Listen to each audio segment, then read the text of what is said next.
Olá, boa noite a todos. O Jornal da Guará está no ar. Hoje é segunda-feira, 19 de novembro. Sabe o que é notícia na edição de hoje? Motociclistas são maiores vítimas de mortes no trânsito do Maranhão, segundo o levantamento do Ministério da Saúde. Autoridades fazem alerta para salvar vidas. Marinha emite recomendação para ressaca no mar no litoral maranhense. Moradores de povoado de Vitória do Mearim entram com pedido e prefeitura embarga obras de construção de muro no entorno da ferrovia da Vale. E ainda a situação de abandono da Praça do Largo do Carro em São Luís. Agora, no Jornal da Guará. Um homem identificado como Donilton Rodrigues de Souza, de 40 anos, morreu após capotar o veículo em que dirigia na MA 230 durante a madrugada de domingo. Ele entra nas estatísticas de morte no trânsito, mais uma registrada aqui no estado. Ele teria passado sobre um quebra-molas em alta velocidade e acabou acontecendo o acidente. Mortes no trânsito são um drama no Brasil e as estatísticas aqui no Maranhão apontam que condutores de motocicleta são as maiores vítimas, especialmente quando as utilizam para o trabalho. Excessos de velocidade mesmo com as barreiras eletrônicas, retornos irregulares feitos pelo canteiro central sem a mínima preocupação, motoristas que dirigem sem cinto ou falando ao celular. Os flagrantes de imprudência e desrespeito às leis de trânsito são muitos. Neste Dia Mundial, em homenagem às vítimas de trânsito, 100 delas foram homenageadas. Elas perderam a vida em 2017, mostrando que a imprudência pode ser fatal. O ato foi realizado no dia de trazer mesmo à memória as pessoas que faleceram ou ficaram machucadas em acidentes pelas avenidas e estradas do mundo. As cruzes representaram só as vítimas que morreram no trânsito de São Luís. Foi o momento de juntar familiares e amigos em uma reflexão efetiva sobre os acidentes e o que fazer para evitá-los. Famílias como a do médico urologista Luiz Carlos Muniz Cantanhede, atropelado na estrada de Ribamar no dia 25 de março deste ano, enquanto pagava uma promessa. A educação no trânsito tem que prevalecer, apesar da gente saber que a grande maioria da população não está preparada para isso, não tem a educação necessária, mas eu acho que esses eventos servem para exatamente mostrar isso, como as famílias, como um acidente desse que vitimou meu irmão, arrebenta com a família, arrebenta com a sociedade, então é preciso que haja essa conscientização. Em São Luís, esse Dia Mundial em memória das vítimas de trânsito teve concentração na Praça dos Pescadores, na Avenida Litorânea. Após ouvir autoridades sobre o que pode ser feito para diminuir os acidentes, os participantes seguiram em caminhada para chamar atenção sobre o tema. A realização foi da campanha permanente SOS Vida, com apoio de parceiros da iniciativa por um trânsito mais seguro. O Dia Mundial é um dia para se refletir, parar para refletir mais sobre essa tragédia que é a violência no trânsito, que dilapida famílias, milhares de famílias diariamente. No Brasil, são 33 mil pessoas que morrem por ano, quase 100 pessoas por dia. No Maranhão, é em torno de como se 3 ônibus lotados de passageiros, eles virassem, né, e todas essas pessoas morressem. Em São Luís, todo mês estão candidatos a morrerem no trânsito 9 pessoas. Então é algo muito grave. A falta de prudência também deixou a Roselene Menezes viúva. Seu esposo, de 47 anos, morreu em 2016 após sofrer um acidente num cruzamento da capital. Falta conscientização. O que aconteceu com meu esposo foi uma fatalidade. Ele estava com o carro na oficina e pegou um mototáxi. E no cruzamento Avenida Vitorino Freire com Kennedy, ele foi surpreendido por um Jeep Renegade, o qual pegou eles por trás. E até hoje nós ainda aguardamos justiça pela família de alguém. E os motociclistas do Maranhão são os que mais morrem por acidentes de trânsito. Os dados são de um levantamento inédito realizado pelo Ministério da Saúde com os dados dos sistemas de informação de agravo e notificações e do de mortalidade. O estudo, divulgado em agosto deste ano, apontou 117 óbitos dos trabalhadores em duas rodas entre os anos de 2007 e 2016, Contando com todos os tipos de transporte, o Maranhão registrou 488 óbitos no mesmo período. Para o procurador de Justiça, organizador do projeto Todos pela Vida no Trânsito, a diminuição dos casos passa pela educação coletiva, mas também pela municipalização do trânsito. 100 pessoas que representam as 100 vítimas que morreram no ano de 2017, vítimas de acidente de trânsito. Portanto, é este o objetivo desta campanha: conscientizar e sensibilizar todos os municípios do Maranhão para que os gestores possam fazer a municipalização do trânsito, que é benéfica para todos e para a sociedade. E a Polícia Rodoviária Federal divulgou hoje o balanço da Operação Proclamação da República. Na operação deste ano, foram registrados 16 acidentes nas rodovias que cortam o Maranhão. 14 pessoas ficaram feridas e uma morreu. O ministro da Saúde, Gilberto Ock, anunciou nesta segunda-feira que o edital para a convocação de profissionais que vão substituir os cubanos no programa Mais Médico ocorrerá de forma diferente. Para garantir a transferência de médicos para as cidades onde atuam os profissionais de Cuba, o governo vai criar um limitador de vagas para cada município. O anúncio foi feito durante encontro do presidente Michel Temer com prefeitos na sede da Confederação Nacional dos Municípios em Brasília, ocasião em que o ministro assinou uma norma permitindo a liberação do edital, que será publicado amanhã no Diário Oficial da União. Em todo o país, são mais de 8 mil médicos cubanos. No Maranhão, são 471. O estado é o terceiro que mais detém esses profissionais. Veja agora o que mais é notícia neste começo de semana.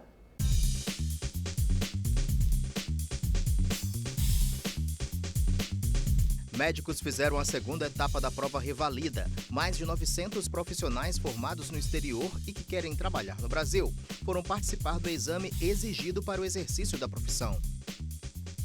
Uma caminhada na Avenida Litorânea marcou o encerramento da Semana do Feminicídio.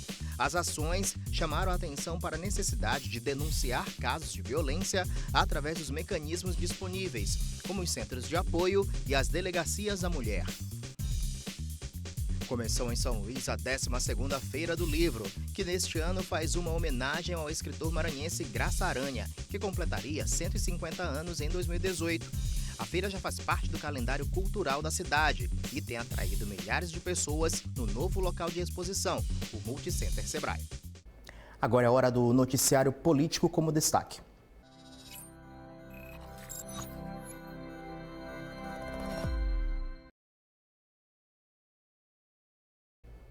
Não houve quórum na Assembleia Legislativa nesta segunda-feira, a véspera do feriado emendado com a folga prolongada da semana passada. E a própria falta de projetos para serem analisados pós-eleição esvaziou o plenário, que deve retomar a sua normalidade só na quarta-feira.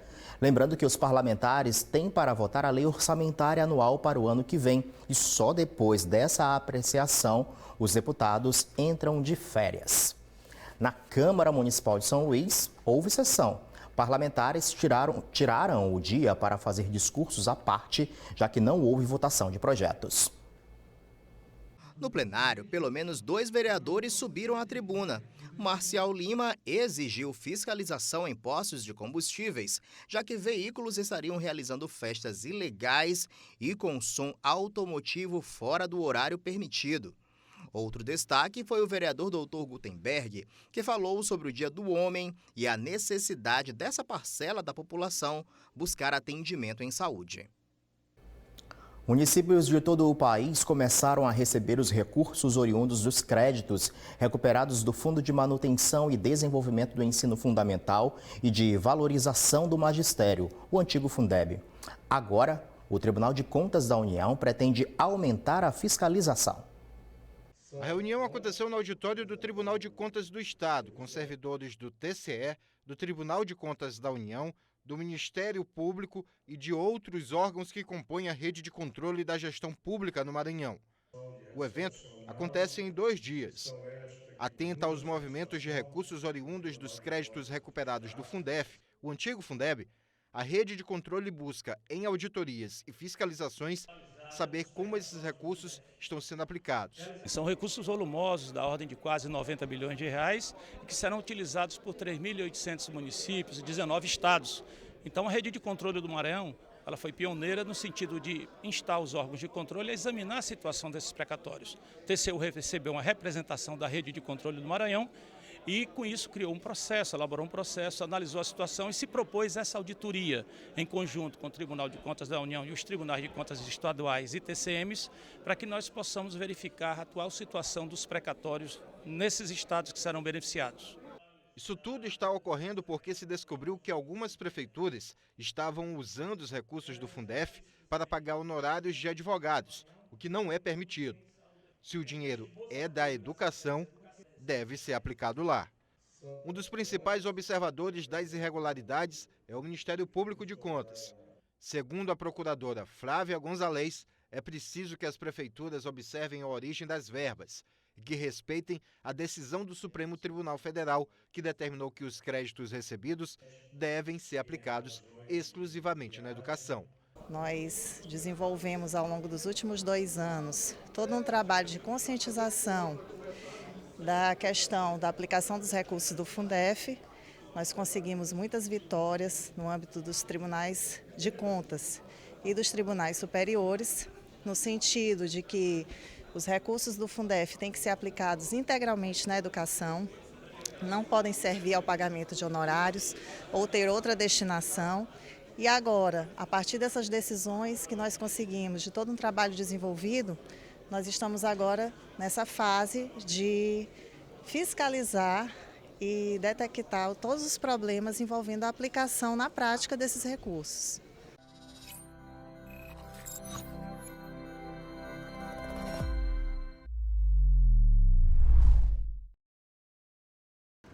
Pois é, e é hora da análise política do dia, e análise política, claro, é assunto aqui para Marcos Saldanha. Marcos, boa noite. Boa noite, Pascoal, muito boa noite a você de casa. A gente comentou ainda há pouquinho, quase na abertura do Jornal da Guaraia, um assunto que está todo mundo querendo saber, sobre a situação dos médicos cubanos. Muitos municípios do interior do Maranhão têm somente os médicos que vieram de outros países para fazer esse atendimento, e a gente deixa muito claro aqui que 70% dos médicos que aqui estão, são mais de 470, são cubanos e vão deixar o país. Uma situação que obviamente deixa qualquer gestor público muito preocupado. E apesar de ter aí em colocação essa ação de chamar médicos brasileiros para suprir essas vagas, não deixa, a preocupação permanece. Pois é, me parece, Pascoal, que a população quer médico. Ele não está preocupado se é cubano, se é brasileiro. Ele quer um médico capaz de atender as necessidades dele. A realidade dos fatos é que, em geral, os cubanos atendem um pré-requisito que a maioria desses médicos não atendem. Eles vão a localidades que a maioria de recém-formados ou formados não querem ir. Isso é um fato. Ou seja, sem os cubanos, como você disse, vários municípios ficam totalmente descobertos de um atendimento médico, que é um atendimento reconhecido pela população e que é um atendimento preventivo. O modelo da saúde pública em Cuba é aquele que faz a prevenção para evitar que aquela doença como diabetes, como pressão, tenha complicações. O Bolsonaro, quando foi eleito, ele falava muito da questão de acabar com a questão ideológica, mas me parece que nessa questão prevalece um viés ideológico, né? Então, por conta desse viés, a população parece estar sendo penalizada. E hoje, inclusive, o governo brasileiro anunciou que não vai pagar despesas de retorno desses médicos cubanos. Por outro lado, o futuro vice-presidente do país, o general Mourão, falou que acredita que até metade desses médicos cubanos vão desertar e ficar no país. Mas ainda que fique, teriam que passar por um processo de revalidação do diploma, que é outro problema demorado, né? Lembrando que tem diversas outras implicações essa questão da deserção. Sim, né? Por sim. aqui não é exatamente algo fácil. Você citou uma coisa, Marcos, que disse que precisamos de médicos, independente aí da nacionalidade desses médicos, né? Citou um outro dado muito interessante, que é médicos recém-formados, por exemplo, que poderiam suprir essas vagas, porque é um trabalho muito preventivo, não tem interesse em ir para rincões do norte do país. não tem interesse em vir para o Nordeste do país. Não na zona rural, em áreas longe de centros urbanos, exatamente. Falta um pouco aí do amor à profissão, vamos dizer assim, no sentido nato, porque, de certa forma, são situações e são localidades em que eles vão encontrar muitas dificuldades. Né? Mas o exercício da medicina também é isso. Pois é, essa é uma grande questão, né? E aí, tudo bem, vamos pensar o seguinte, o médico recém-formado aqui fez um investimento alto, não quer ir para essa localidade. Ok, não quer ir, tem quem queira. E daí ele se posiciona contrário a esse que vai. Na cabeça dos médicos em geral, prevalece aquela ideia corporativa. Alguém está se expondo a um trabalho que eu não faria por esse valor e está desvalorizando a classe. A gente entende esse pensamento também, mas para além disso, tem uma população que nessa discussão fica descoberta. Isso não é um problema exclusivo da categoria dos médicos. Pois é, então, nesse sentido, a gente pensa nessa população que realmente fica descoberta. O direito à vida, ele fala mais alto nessa questão, né? Então, o que preocupa nessa situação é exatamente isso. Então, não tinha por que você mexer nessa questão. Eu acho desnecessário uma declaração nesse sentido quando você não tem a capacidade de suprir aquela demanda. O edital está aberto já para os médicos se inscreverem, mas se a gente pegar o histórico do programa, ele fez isso. Antes dos cubanos, o programa é anterior à vinda dos cubanos dessa etapa do Mais Médico e não atendeu às necessidades. Os dados estão aí para dizer isso. Só os cubanos aceitaram ir a essas localidades. Em geral, você não consegue atender. Então, essa é a questão. Não é uma questão ideológica, é uma questão de necessidade e de saúde. E a saúde é uma coisa urgente, né? Em muitas das localidades. Ainda falando nessa questão de saúde e de outras preocupações muito pertinentes, amanhã está prevista uma reunião do presidente eleito Jair Bolsonaro com os governadores do Nordeste. Uma reunião anterior em que o Nordeste foi representado pelo governador do Piauí, Wellington Dias, do PT. Foi entregue uma carta de reivindicação desses governadores e amanhã a previsão de que todos os 9 governadores do Nordeste estejam nessa reunião amanhã com o presidente eleito Jair Bolsonaro para ouvir o que o presidente eleito tem a dizer para a região Nordeste, que foi classificada, vamos dizer assim, como, pelos analistas políticos, como uma parte de resistência ao que foi proposto, apresentado por Bolsonaro, já que boa parte, todos os eleitos foram do PT ou então de aliados do PT. Ainda é uma área da esquerda muito forte de resistência ao Bolsonaro e tem uma grande dúvida, Pascoal, que é o seguinte: o Dino declaradamente é oposição, mas com certeza vai continuar sendo oposição, mas vai ter que tentar ali ter um diálogo possível institucional. Então, a gente lembra que da última reunião do governador do Piauí, criou ali um problema grave, que foi aquela questão do Flávio dizer, olha, eu não me incluo nessa questão do fim da estabilidade dos servidores, que foi aí nessa carta levada pelos governadores do Nordeste. Eu não me incluo aí nessa pauta. Então, amanhã fica essa grande dúvida, qual vai ser o comportamento de Flávio, uma vez que o próprio Bolsonaro sabe que nesse momento de todos os governadores do Brasil, né, o Flávio Dino tem sido representado aí como um bastião da esquerda, como uma referência. Então, eu chego a dizer que amanhã vai ser um duelo interessante esse diálogo. Ou ali você concretiza um diálogo institucional, ou a partir dali se cria uma rusga do que vai ser daqui para frente na relação dele com o Flávio Dino. Então, é uma expectativa muito grande de como é que vai ser esse diálogo amanhã. Vamos aguardar. É isso. Obrigado, Marcos. Boa noite. Ok, boa noite. Boa noite a você de casa aí. A seguir, você vai ver como é que vai funcionar a cidade no feriado de amanhã, dia da Consciência Negra. Logo após o intervalo.